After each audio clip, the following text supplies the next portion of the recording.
ہم سے غلطی ہوئی کہ ہم ٹکڑوں میں بٹ گئے، ہم گروہوں میں بٹ گئے، اور اس کا نتیجہ کیا ہے؟ آج پوری امت زخم زخم ہے، پوری امت لہو لہو ہے۔ کہا تمہاری ہوا اکھڑ جائے گی اگر تم نے اللہ کی رسی کو چھوڑ دیا، تم نے رسول کے دامن کو ترک کر دیا، تم گروہی تقسیمات پہ یقین رکھنے لگے، تم نے 1.5 اینٹ کی مسجد کھڑی کر لی، تم تقسیم در تقسیم کے عمل سے گزرتے رہے، تم امت سے فرقوں سے جماعتیں، جماعتوں سے لابیاں، اور لڑکتے لڑکتے تم ٹکڑے ٹکڑے ہو گئے، تم کرچی کرچی ہو گئے۔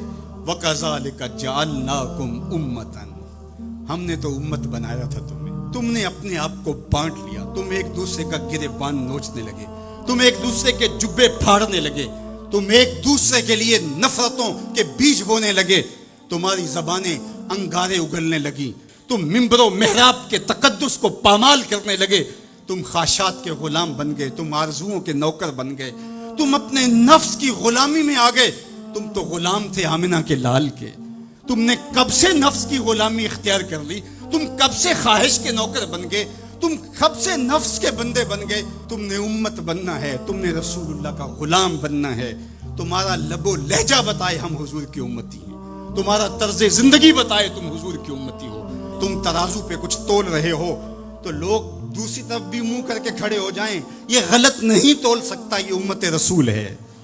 تم بول رہے ہو، لوگوں کو یقین ہو کہ یہ جھوٹ نہیں بول سکتا، یہ رسول اللہ کا امتی ہے۔ تمہاری وحدت، تمہارا زور ہے، تمہاری طاقت ہے، تمہاری توانائی ہے۔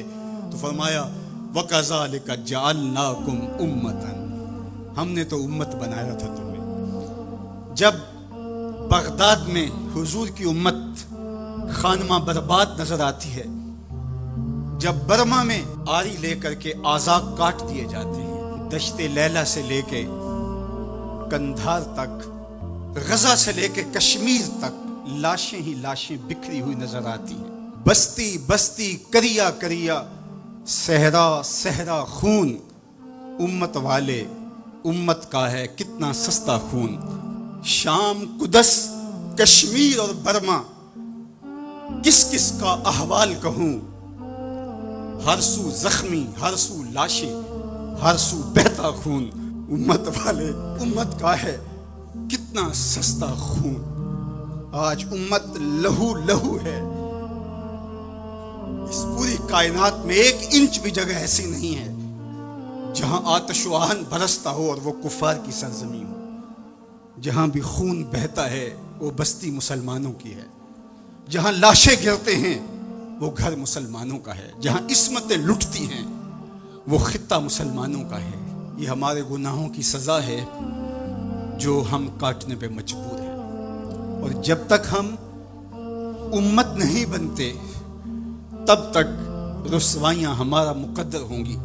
قوت عشق سے جب دہر میں اجالا نہیں ہوتا تو پستیوں کو بلندیوں سے بدلنے کا قرینہ آپ نہیں سیکھ سکتے۔